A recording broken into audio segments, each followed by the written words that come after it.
Hey there. In real estate investing, the money is made when you buy, and a bad deal usually looks fine until you run the actual numbers.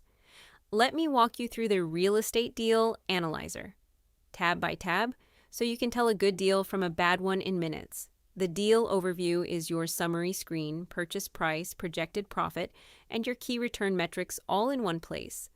Acquisition costs captures everything it takes to buy, purchase price, closing costs, and financing fees, so your basis is honest.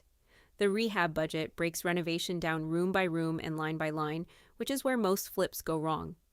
Holding costs covers the quiet killers, mortgage payments, taxes, insurance, and utilities for every month you own it.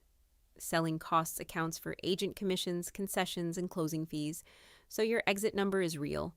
Flip profit brings it together and shows your actual profit and return on investment, not the optimistic version. BRRR. Analysis runs the buy, rehab, rent, refinance strategy, showing your cash left in the deal and your ongoing cash flow, and the wholesale calculator and deal pipeline let you price assignments and track every deal you're evaluating. That's the whole analyzer. Every formula already built, works in Excel and in Google Sheets, and it's an instant download. The link is in the description below. Go analyze your next deal properly. Thanks for watching.